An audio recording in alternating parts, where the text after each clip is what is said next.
Hello, fight fans. This is Classic Boxing and MMA coming at you again with another video. Okay. Anthony Joshua, or rather Eddie Hearn, files for rematch immediately. Files the rematch clause immediately for Anthony Joshua and Andy Ruiz. I was listening to 78 Sports or Black Fight Fan TV and the Trill Boxing Talk, which I listen to religiously all the time, like I'm going to church. This show and Fanon International Boxing are two of the best on YouTube. Also, all the LDBC is some of the best talk on YouTube. Anyway, 78 reported that, he said that if Joshua took an immediate rematch, that he might get beaten up again, worse, knocked out, put to sleep this time.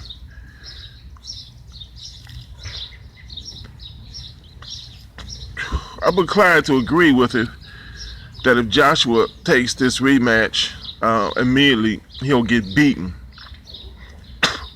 Now, whether Andy Ruiz can put him to sleep is doubtful, because Ruiz knocked him down 4 times and Joshua stood up ready to go. It's questionable if he actually quit his body language. It seemed that way to me too, but I'm not going to say I know it for sure, because I don't. But I don't think Ruiz can actually put him to sleep. I think Ruiz can batter him, but I don't think Ruiz can actually put him to sleep. 78 Sports says that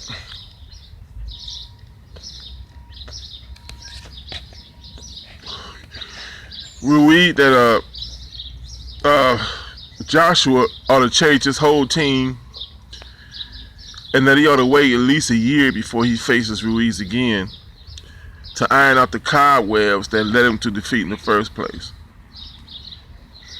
I agree and I disagree at the same time. I agree that Ruiz should wait. Joshua should wait about a year before he faces Ruiz again and irons out his problems.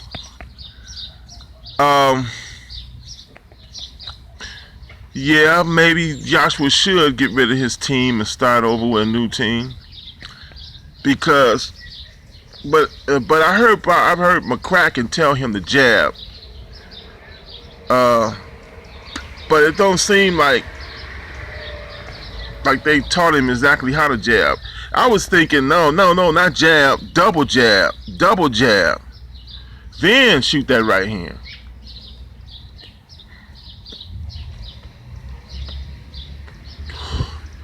So Joshua, if you need a trader, I'm Kwame Ajamu here in Cleveland, Ohio.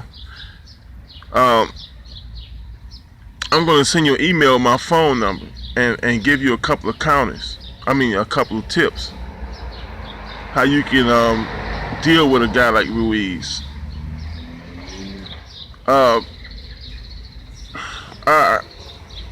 trained people before and they did quite well. I had one good woman I trained. She did well. Her problem was she smoked too much reefer. I told her it's alright to smoke weed after a fight and when you're not in training. But when you go in training, to kind of lay off of it. If it calms you down some, okay, a little bit. But lay off. Don't just, because weed calms you down a little bit too much. And she smoked a little bit too much. And she started smoking too much and getting too calm and started losing.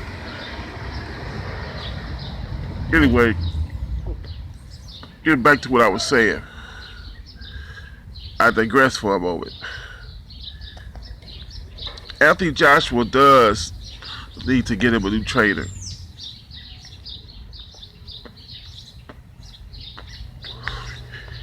I don't think McCracken was giving that bad advice. But if McCracken has not taught him or got his jab together to the point where it should be by now, he needs a new trainer. But a lot of times, your trainer can teach you and show you what to do, and you just won't do it. Like with Deontay Wilder when he fought Tyson Fury. His camp was giving him good advice about how to deal with Fury. He just wouldn't in that fight. He wanted the knockout so bad that he just overlooked what they told him. That could be Joshua too, or maybe he just don't have the jab.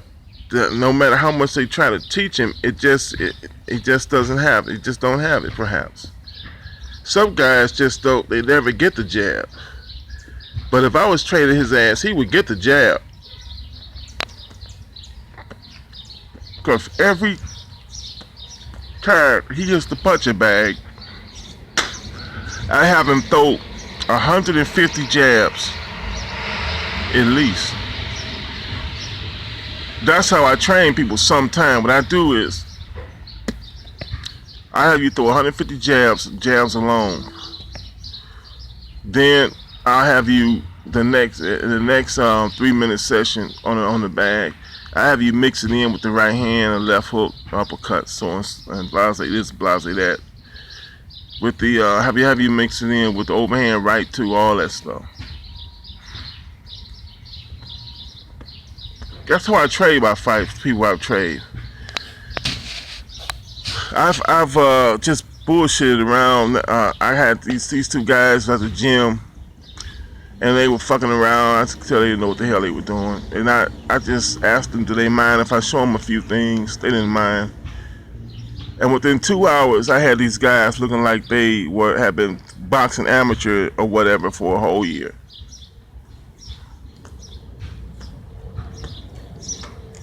Because of the way I trade guys. First, I have them just jab. Jab going forward, jab going backward for about 30 minutes. Then, when I get them on, I get their stance together, get their positioning together, how, the movement of the punches and the feet, how they move together. And then, when I get them on the punching bag, first I have them jab, 150 jabs for the first 3-minute session, at least 150. Then have them do 150 just right hands, because sometimes you gotta just shoot the right hand without the jab. If you see opening, wow, you gotta shoot it. So I have them do at least 150 of those. Then I have them do 150 left hooks, because sometimes, wow, you just gotta shoot the left hook. You gotta turn it over and shoot the left hook right quick. You don't have time to the right hand left hook. Sometimes you just see it open and wham, left hook. I have them do an uppercut. Wham, at least 150, just the uppercut. Okay? Because sometimes you just gotta shoot the uppercut.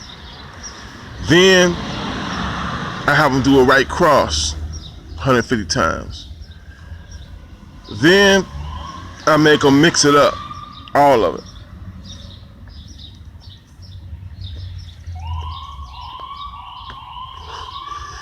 And when I catch their hands, it's the same thing. Same thing. I have them do 150 each. Oh yeah, when I'm through with their ass, they're gonna be exhausted, believe me. Or when sometimes if I have them do 3-minute sessions or 4 3-minute sessions of just shooting one particular punch, I'll let them like the rest it do something else, like shadow box or move around the ring so they can kind of, because if you continuously hit the heavy bag like that over and over, it's gonna make you really tired. Or sometimes I even let them sit down for a little while. Okay, then I say, okay, now it's time to get on the heavy bag and mix it up for 3 3-minute round sessions or 4 3-minute round sessions. Oh yeah, I have them on the heavy bag. Well, this is when they first start. I have them on there all day.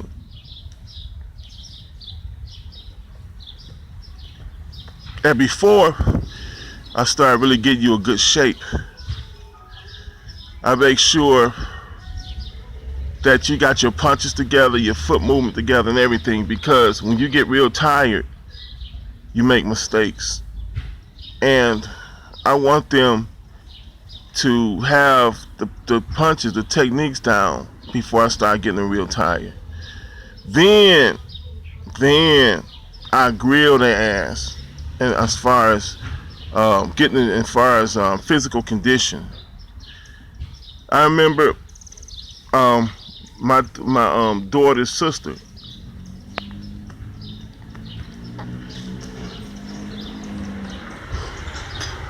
asked me to trade her because her and this girl was having like a they were friends, but they wanted to box each other really bad. You know, this was a real boxing match between the two.